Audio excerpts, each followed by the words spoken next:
Hello everyone and welcome back to my channel today. It's a girl Mimi. If you're stopping for the first time, you're highly welcome, and if you're a returning subscriber, thank you so much. So in today's video, I'll be sharing with you guys how to go about sewing this high waist flip pant. So if this sounds like something you're interested in, please keep on watching and let's get started. And so for this tutorial, we're making use of this fabric. I have about 1 yard here and my zipper, but if you're on a bigger size, I would advise you go ahead with 1.5 or 2 yards. So the first thing I went ahead to do was to place my fabric like this, and as you can see, it's not on a fold. Just place it like this and go ahead and mark out 4 inches to the end of your fabric, just like you see me do. So I'll go ahead and connect the lines like this. Then after I was done with that, I'll also go ahead and mark out for the upper part of it like this. Then the next thing I'll go ahead to do now is to blend my lines, and then after that I will also go ahead to mark on this other side using the same 4 inches. Just watch closely to see what I am doing right here. So this is me marking my 4 inches. In the course of this tutorial, you will know the reason why we are marking 4 inches here and 4 inches there. So I went ahead to connect my lines, and then after I was done connecting my lines, this is what I have. So the next thing I will go ahead to do right now will be to bring my pen and paper to calculate my waist measurement. Now I'll be dividing my waist measurement by 3, and that will give me 9.3. So we'll go ahead and take that measurement on our actual fabric. So the next thing we are going to do now is to bring our tape like this, keep it like this, and then I'll go ahead and mark out 9.3 inches all the way around my fabric like this. Remember, my tape is still at the top, so go ahead and mark it like this all the way round. So after I was done, I'll go ahead and connect all my lines together.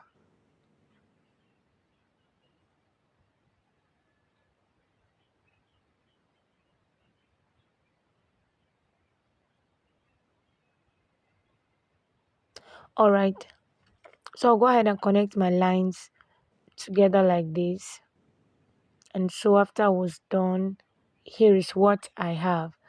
So I'll go ahead and blend my lines so you could see clearly. So after I was done with this, the next thing I'll go ahead to do right now will be to determine the length of my short. But first of all, I'll be subtracting 1.5 inch from my band. I'll be replacing that with a band. So I ended up marking 15 inches for the length of my short. 15.5.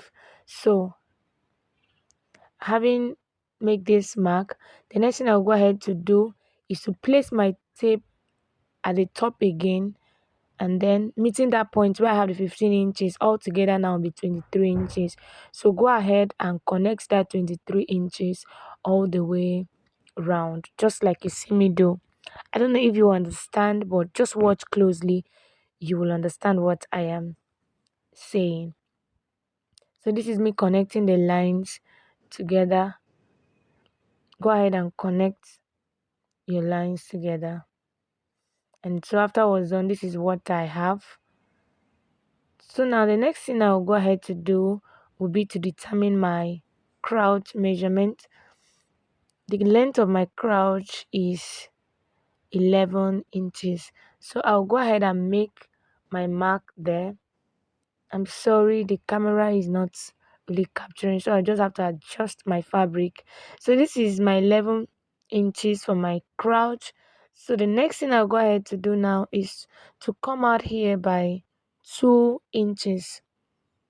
So I'll come out from my crouch line. I'll come out by 2 inches, and then I'll make a curve using my free hand. This is what I mean. Then after that, I'll also connect down to meet the hem of my fabric. So on this other side, I also went ahead to measure the length of my crouch, and this side is serving as the back. And you all know the crouch measurement for the back is always a bit longer than the front. So instead of using 2 inches again for the back, I went ahead to make use of 2.5. So I'll just go ahead and connect to meet the hem of my fabric. And then after that, I will just go ahead and impute my half-inch seam allowance from my waist down to my crouch line. And then after that, I went ahead to label the B for the back and the other side F for the front. So I'll just go ahead and cut out. So please watch closely so you could see the area I am cutting out. Remember to add your half-inch seam allowance on your waist and on the crouch measurement and the crouch line. So after I was done cutting, this is what I have. So the next thing I'll go ahead to do right now is to fold them like this. Fold the two like this. And remember, the back is always a bit bigger than the front. So that is why you see me leaving about 1 inch seam allowance here. That is because the one under is serving as the back and the one on top is serving as the front. So after doing this, the next thing I went ahead to do was to slit them, to open them up like this, and then basically one will be serving as the front and the other as the back. So after that, I will go ahead and place each of them on another fabric to cut extra one fabric for each of them, so that we'll have two. So this is me now trying to cut out for the front, and as you can see the way I am placing it, right side facing each other. Just go ahead and place yours also right side facing each other, and then go ahead and cut out. Now I have two pieces for the front, and I also went ahead to do same for the back, and that is what I have, two pieces. So the next thing I went ahead to do was to go ahead and cut out my pocket, and as you can see I have about 4 pieces of them here. So I brought in my front piece, and I'm going to be sewing using 0.5 inch to sew on the crotch line and also for the back. But for the back, we'll be leaving a little place for our zipper. For me, I made use of 8 inches. So after I was done with that, I went ahead to bring my front piece, and from my waist I came down by 2, and the other side I also came down by 2. This is the starting point where our pocket will be placed. So the next thing I went ahead to do was to bring my first piece of my pocket, and then I'll go ahead and place it like this, right side facing each other, just like you see me do, like this. I'll go ahead and stitch, and then I'll also place on this other side, and that'll be all for the pockets of the front piece. Then I'll also go ahead and bring my back, measure the exact 2 inches from the waist down, and then I'll do the same thing to the other side. And then I'll also place my pocket there to be sewn right side facing each other. So I'll also do the same thing on the other side.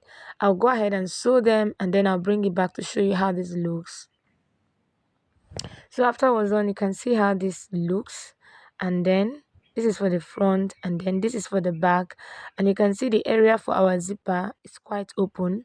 And then the next thing we're going to do right now is to go ahead and arrange them. After arranging, go ahead and bring the front piece, place it on top of the back piece, arrange it so well, and then the next thing will be to join the sides, the pocket area, and then my crouch area. So go ahead and arrange it well before going ahead to stitch with your machine. So this is me arranging so well. And then after I was done, I went ahead to stitch my short from the waist down to the side and then to the crotch. So this is what I have. So the next thing I went ahead to do was to cut out a band that I'll be using for I'll be placing on the waist area. Remember, we subtracted 1.5 while we were cutting, and we said we'll be using it for the band. So here is mine. So I'll just go ahead and bring my short, and then I'll place it like this and sew all the way around. And then after I'm done with that, I'll also go ahead and fix in my zipper.